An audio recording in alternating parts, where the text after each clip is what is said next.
All right, what is going on, everybody? Today's episode of What the Sheet, I'm just gonna kind of show you how to start a snowblower if for some reason you have one. Let's say you just bought a house and you live in the Midwest or wherever it snows, and you didn't want to buy a brand new one, and so you bought a used one, kind of like what I have here. It's an old gas one. This one has an electric start on it, so you can put. Here, I'll go on this side. So it's got an electric starter, so you can plug in with an extension cord, which I got down here. You plug it in here, and you push this button on the top, and that'll start the engine for you, so you don't have to pull start it, which is super convenient in the wintertime like this. And some of the things that you're going to want to check with your snow blowers, or any kind of power equipment really, is to make sure you don't have any sawdust on them when you go to start them, because that's not good for them. So first you're going to want to check your oil. You're just going to want to find the dipstick wherever that is. Sometimes it's got a yellow or red handle. And then you're just going to check the fill level. Make sure it's above the little tick where it says full or fill. Usually there's like a hash mark on the top where it'll say full or fill. So we're good on oil. And you also want to check the color of the oil. If the oil is like super dark or like black, you'll want to change it out. But usually every couple years you might want to swap it out. It's not too big of a deal depending on how much you use it. And then your spark plug is right here on this one.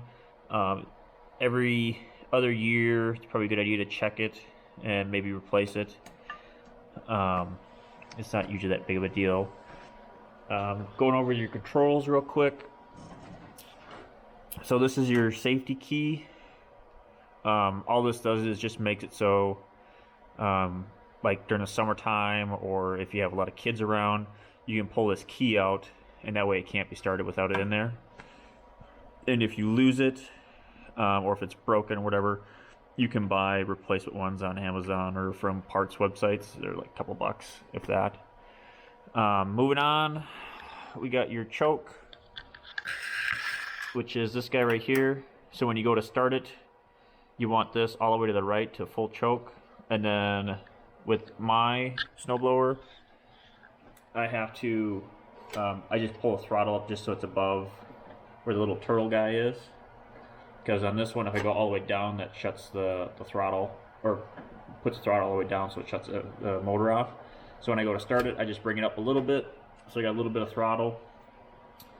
And then the primer bulb, what this does, it pushes a little bit of fuel into the injectors and the cylinder head, so that when you go to start it, it'll start up a little bit easier, which is something you can do, that you'll pretty much have to do if you're going to pull start it. So if you don't have an extension cord, you just don't want to use it. You'll want to prime it first, usually like 4 to 8 pumps, and then you should be good to go. And then it'll probably take a couple pulls to get it started. And like I said, this one's got the electric start, which most newer snowblowers have, which is really nice. So you don't even have to prime it. I mean, it'll probably help you start up a little bit faster if you do prime it, but I never do. I just stick the cord in, press and hold the button, have everything set up down here the way it should, fire it up, and then I usually leave the power cord in just for a little bit, just to keep it running, because the way these engines work is they don't have a battery on them. They have a little, basically like a little generator that's connected to the crankshaft of the engine. Alright, so going back to this generator system that these motors have, and like a lot of the smaller engines have this kind of system on it where they don't have a battery, they just have a little generator. So basically what you're doing if you're using the electrical start or the pull start is you're spinning that crankshaft, which turns that generator, starts creates a little bit of electricity, which then ignites the spark plug. And then once it's you get enough spark and enough fuel mixture in the cylinder, it'll actually run the engine, versus like a pickup or your car, it has a battery that kind of does that for itself. So like I said, that's why I like to, when I do the electric start, I leave it plugged in. That way it's still getting enough juice to create that spark until the engine can sustain its own power. And then once you can once you run it a few times, you kind of know what the engine's supposed to sound like. And then once I get to that point, I'll just unplug it. Usually what I do is I'll let this idle for a minute or two, and while it's doing that, I'll go around with the shovel and I'll clear the snow that's immediately in front of like my garage doors. And I'll just kind of shovel that away while this is idling, warming up basically. And then once it's ready to go, and good and warmed up and everything's kind of settled in, you'll go through and you'll take your choke and crank it all the way to the left, and then your throttle all the way up, and that gives you full power, and then you can operate it like you would. So going over the controls, so like I said, this is an older snowblower, so it doesn't have some of the nicer controls. Like a lot of the newer ones, they have like a little handle here that'll control your left and right of your chute, and then your control how far up or down it goes. So this one is a little bit older, so if you want to change the angle of how far up or down the snow chute, you just gotta undo the screw and just adjust it that way. And then to adjust which side of the snowblower it's shooting out of, left or right, you just turn this crank whichever direction you want it to go. I mean, it's not the most efficient system on the planet, but it's simple, it's easy to work on, and it works great. And then the other controls that we have up here, so this control is your speed or your drive. So you just basically hold this down and it'll engage your tires to drive forward or back. And then this is basically your shifter to go between your forward or reverse. So as you can see, I've got 6 forward gears and then 2 reverse, or not really gears but speeds. So and the nice thing is it'll tell you kind of what each kind of position is good for. So position 1 is for wet heavy snow, which is what I have today, so I'll probably be doing 1 or 2 for most of the stuff. And then once I'm done and I'm just trying to get it back into the garage, I can push it all the way up to 6, and then it'll move at a brisk walking pace, so probably like 3.5, 4 miles an hour. And then you have 2 reverse speeds, 1 or 2. It really doesn't matter. They're not like 2 is not very fast. It's maybe like 1.5 miles. So it's not super fast. And then this last control controls the actual auger on the front of the snowblower. So by holding this down, this will engage. There's some controls and stuff inside, but there's a belt underneath this cover here, and when you pull down on that lever, it squeezes a pulley, or not, it's considered an idler gear or idler pulley. It'll squeeze against this belt, which is spinning constantly with the engine, and once you squeeze it, it'll engage this front auger here, and then there's a second one inside the chute down in here, and that's what kind of draws your snow in towards the center, and then the other auger that's in there will throw it out. So by holding this lever down, that's what engages that. So you can, in essence, you can hold this lever down the entire time and constantly be moving the snowblower back and forth, and then only turn the blades or the auger on and off whenever you need it. And in most snowblowers, I don't know about all of them, if you hold if you hold the auger down first and then the drive gear, it'll lock.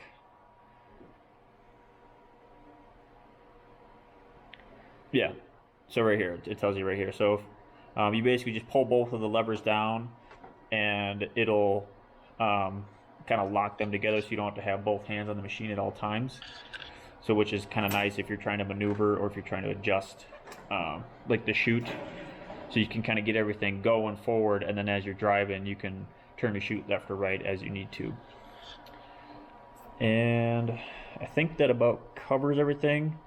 So I'll set you up over on the side here. I'll hook it up, fire this beast up, and then as it's idling, I'll I'll start to shovel and kind of clear away from the garage doors, and then I'll kind of show you my process and how I plow or blow my driveway.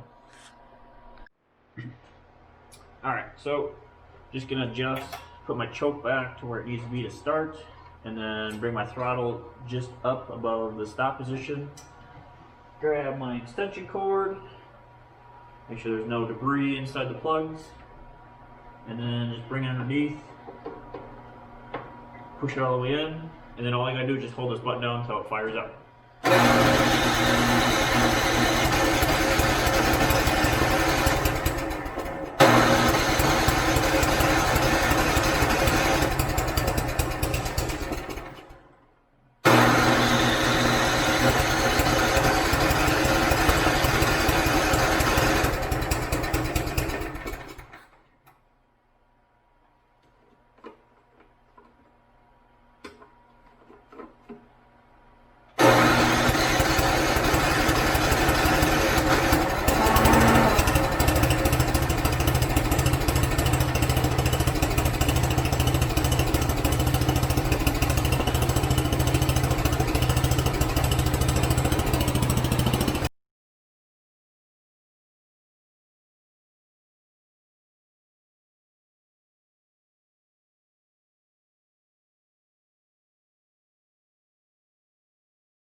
Alright, so as you can see, the snow is super goopy today.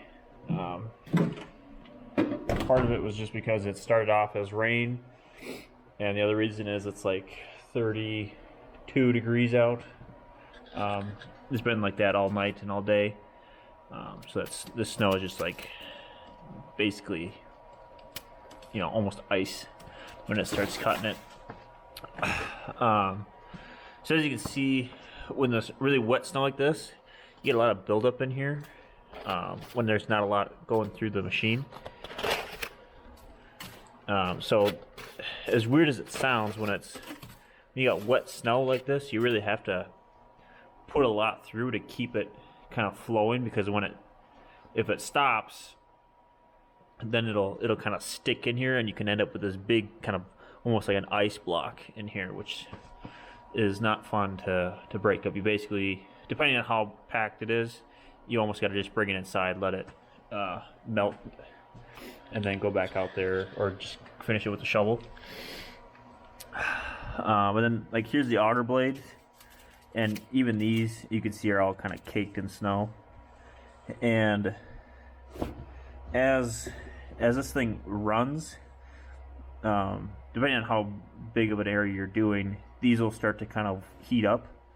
And so in the wet snow like this, as you can see, it starts to stick to the blades and all the kind of the mechanisms and stuff in here, and it can really make things go a lot worse the longer you run, just because instead of it being snow or slush, it'll start turning into water, and then as it's going through the machine, it'll start to really bind everything up, and then it could freeze when it gets somewhere else that's not as warm as up here. Or if you have a day where it's a little bit colder out, so if it's like a little bit below 30, where it's not quite warm enough for it to be slushy like this, but it's still warm enough to where if it gets a little bit of heat on it, it'll start to melt. That's when this really becomes an issue, where it'll melt that snow and it'll really start to bind everything up a lot. But luckily today we didn't have a lot of snow.